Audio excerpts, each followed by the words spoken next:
ప్రభువునందు ప్రియమైన సహోదర సహోదరీలారా, మీకు యేసు క్రీస్తు ప్రభు ఘనమైన, శ్రేష్టమైన, అమూల్యమైన నామమున వందనములు. ప్రియులారా, ప్రభువు మనలను ప్రేమించుచు తన కృపలో భద్రపరచి ఆయుస్సును పొడిగించి మరి యొక్క నూతన దినమును అనుగ్రహించినందుకు ప్రభువుకు కృతజ్ఞతలు చెల్లించుచున్నాము. మనము దేవుని గ్రంథములో నుండి క్రొత్త నిబంధనలో యోహాను వ్రాసిన సువార్త 3వ అధ్యాయము, యోహాను వ్రాసిన సువార్త 3వ అధ్యాయము 16వ వచనము. దేవుడు లోకమును ఎంతో ప్రేమించెను కాగా ఆయన తన అద్వితీయ కుమారునిగా పుట్టిన వానియందు విశ్వాసముంచు ప్రతివాడును నశింపక నిత్య జీవము పొందునట్లు ఆయనను అనుగ్రహించెను. ప్రార్థన చేసుకుందాం. కృపా కనికరములు గల మా తండ్రి, మీకు స్తోత్రములు చెల్లిస్తూ ఉన్నాము. మీరిచ్చిన నూతన దినమును బట్టి స్తోత్రములు. మీ గ్రంథములో నుండి మేము చదువుకున్న వాక్యమును దీవించండి, మాతో మీరు మాట్లాడుమని యేసు క్రీస్తు నామమున స్తోత్రములు చెల్లించి వేడుకొనుచున్నాము తండ్రి. ఆమెన్. ప్రభువునందు ప్రియులారా, మనము యోహాను సువార్త 3వ అధ్యాయము 16వ వచనము మనము చదువుకున్నాము. ఈ వచనము మనకు కంఠపాఠముగా ఉన్న వచనమే. చిన్నప్పటి నుండి మనము వింటూ ఉన్న వచనమే. ఈ వచనము మీద అనేక మంది భక్తులు, దైవజనులు వర్తమానము అందించగా విన్నవారమే. అయినను ఈ వచనములో నుండి మనము 2 ప్రాముఖ్యమైన విషయాలు గమనిస్తూ ఉన్నాము. ఏమిటి అంటే, ఒకటి దేవుని ప్రేమ, 2 ఆ ప్రేమలో నుండి మనకు అనుగ్రహించబడినది. ఒకటి దేవుని ప్రేమ, 2 దేవుని ప్రేమలో నుండి మనకు అనుగ్రహించబడినది.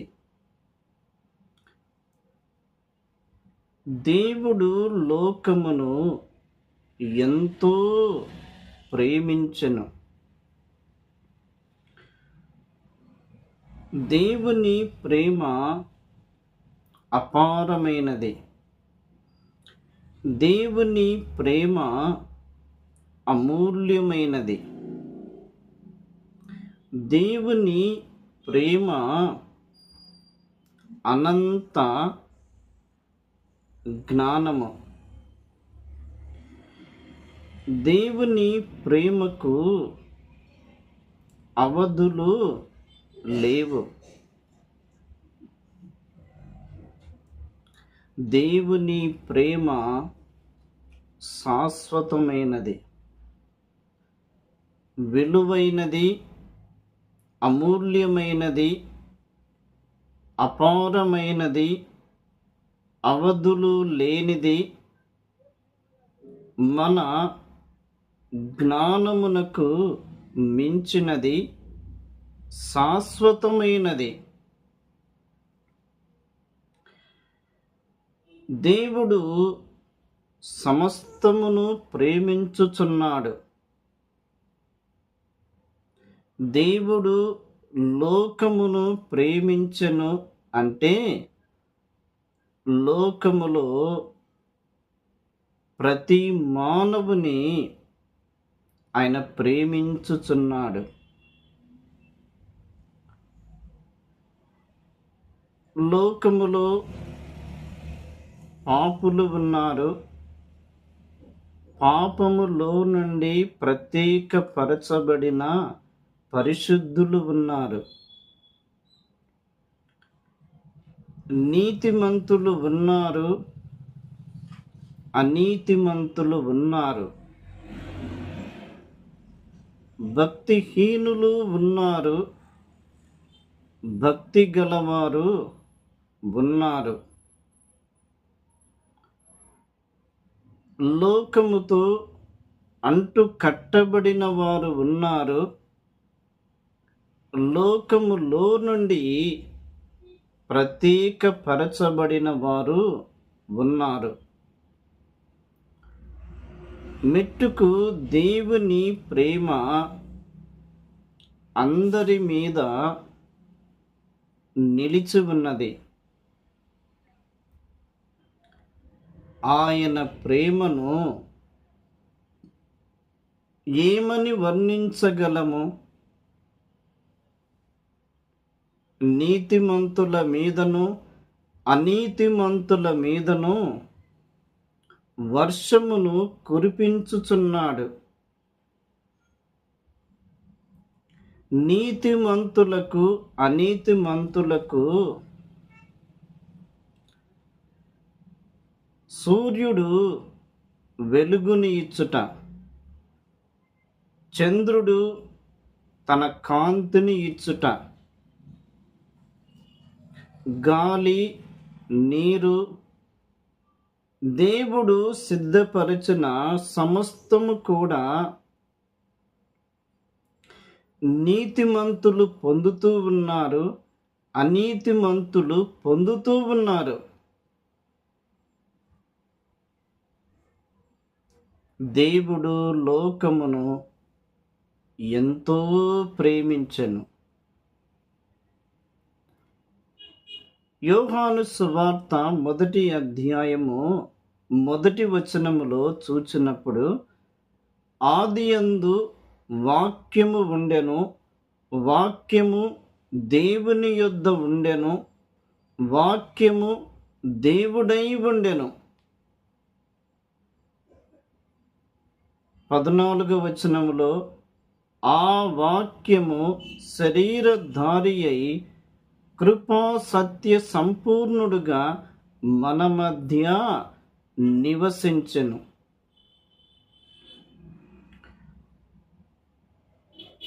దేవుడు పరలోకములో ఉన్నవాడు, మహిమలో ఉన్నవాడు, ఎత్తైన స్థలములో ఉన్నవాడు, ఏ మనుష్యుడును సమీపింపరాని తేజస్సులో ఉన్నవాడు, నిత్య మహిమలో ఉన్నవాడు, తండ్రితో సహవాసము చేయుచున్నవాడు,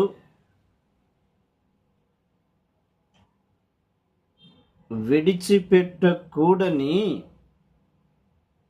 భాగ్యమును కలిగి ఉన్నవాడు.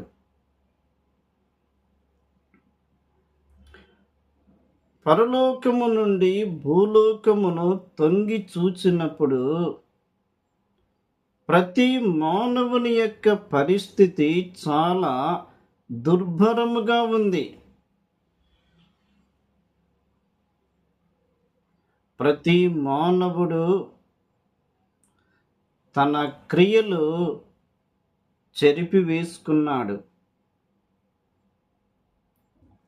హృదయములో చెడ్డ ఆలోచనలు నింపబడుట,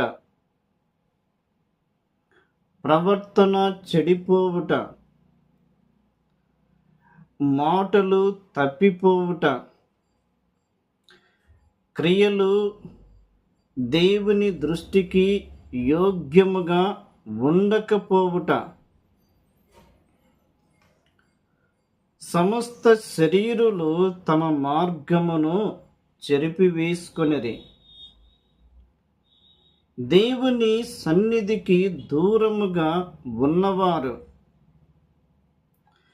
ప్రతి మానవుడు కూడా తన ఇష్టానుసారముగా ప్రవర్తించుచూనే ఉన్నాడు. కారణం మానవునిలో పడిన పాప సంబంధమైన బీజము. ఆదామును పోలి ప్రతి మానవుడు పాపములో పుట్టి పాపములో పెరిగి వ్యర్థమైన జీవితము జీవించుచు నిత్య నరకాగ్నికి పాత్రుడై ఉన్నాడు. పాపము వలన వచ్చు జీతము మరణము. మానవుడు పాపమును బట్టి దేవునికి దూరస్తుడు, సమాధానము కోల్పోయాడు, సంతోషమును కోల్పోయాడు, తృప్తి లేని జీవితము కలిగి ఉన్నాడు, జీవితములో గురి లేనివాడు, నిరీక్షణ లేనివాడు, దేవుని వాక్యమునకు దూరముగా ఉన్నవాడు, దేవుని సన్నిధికి రాలేని పరిస్థితిలో ఉన్నవాడు. ఇట్టి మానవుని దేవుడు ప్రేమించుచున్నాడు. అమ్మా, బాబు, ఈ మాటలు వింటూ ఉండగా నీవింకా పాపములో నిలిచి ఉన్నావా? పాప సంబంధమైన క్రియలలో పొర్లాడుచున్నావా? పాప సంబంధమైన బురదలో కూరుకొని పోయి అందులోనే తాత్కాలికమైన ఆనందమును అనుభవిస్తూ ఉన్నావా? అయితే ఈ మాటలు నీ కొరకే. దేవుడు పాప సంబంధమైన మానవుని విడిపించుట కొరకు, రక్షించుట కొరకు, విమోచించుట కొరకు, మానవుడు కోల్పోయిన దైవ సంబంధమైన మహిమను తిరిగి మానవునికి ఇచ్చుట కొరకై దేవుడే మానవుడుగా లోకములోనికి పంపబడెను.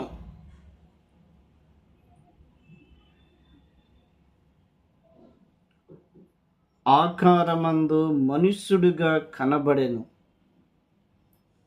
మనుషుని పోలికగా పుట్టెను, దాసుని స్వరూపము ధరించుకొనెను, పాప శరీర ఆకారముతో లోకములోనికి పంపబడెను.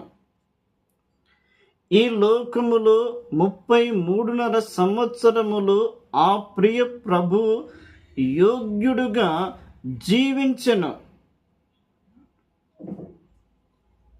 హెబ్రీ పత్రిక 7:26 పవిత్రుడు, నిర్దోషియు, నిష్కల్మషుడును, పాపులలో చేరక ప్రత్యేకముగా ఉన్నవాడు ఆకాశ మండలము కంటే మిక్కిలి హెచ్చైనవాడు.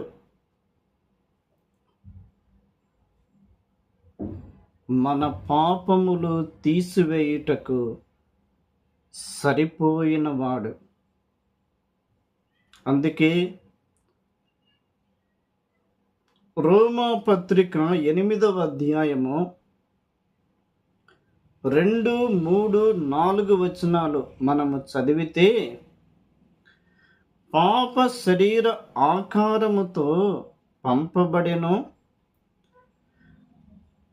మన పాపములకు రావలసిన శిక్ష ఆయనే తన శరీరమందు భరించెను. ఇది ప్రియులారా దేవుని ప్రేమ. పేతురు వ్రాసిన మొదటి పత్రిక 2వ అధ్యాయము. పేతురు వ్రాసిన మొదటి పత్రిక 2వ అధ్యాయము 24వ వచనము చూడండి. మనము పాపముల విషయమై చనిపోయి నీతి విషయమై జీవించున్నట్లు ఆయన తానే తన శరీరమందు మన పాపములను మ్రాను మీద మోసుకొనెను. ఆయన పొందిన గాయముల చేత మీరు స్వస్థత పొందితిరి. మనము పాపముల విషయమై చనిపోయి నీతి విషయమై జీవించున్నట్లు పాపము లేని ప్రభువు, ఏ దోషము లేని ప్రభువు, ఏ కపటమును లేని ప్రభువు, నీతిమంతుడైన ప్రభువు, ప్రత్యేకముగా జీవించి ఉన్న ప్రభువు మన పాపముల కొరకై ఆయన కలువరి శిలువలో బలిగా అర్పించబడెను. ఆయన శరీరము గాయపరచబడెను. ప్రియమైన స్నేహితుడా, స్నేహితురాల, ఒక్కసారి ఆ ప్రభు యొక్క ప్రేమను జ్ఞాపకం చేసుకును.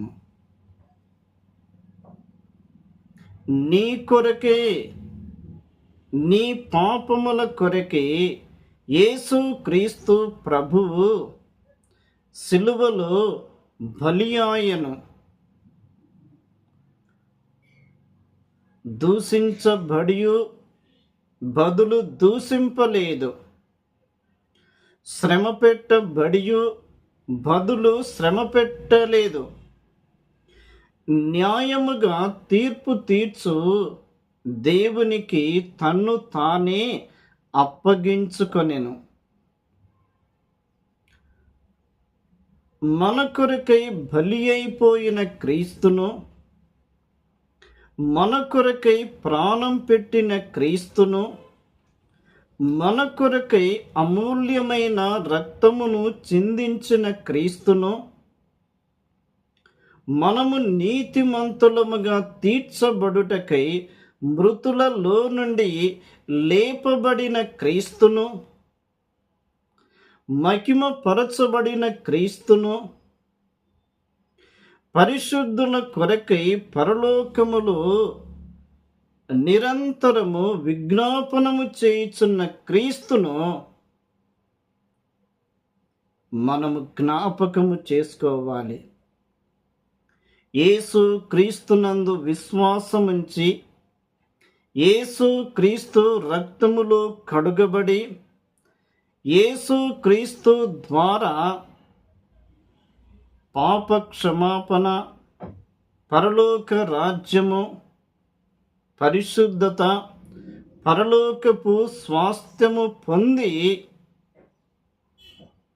ప్రభు కొరకు జీవిస్తున్నవారు ఎందరో ఉన్నారు. నీవెందుకు ఆ ప్రేమను అంగీకరించకూడదు? నీవెందుకు ఆ ప్రేమను తృణీకరిస్తావు? నీవెందుకు ఆ ప్రేమను విస్మరిస్తావు? ఆ ప్రేమను అంగీకరించుము. అంతరంగములో ప్రభువు నెమ్మదినిచ్చును, సమాధానమునిచ్చును, తృప్తినిచ్చును. నీ జీవితమును ప్రభువు తీర్చిదిద్దును.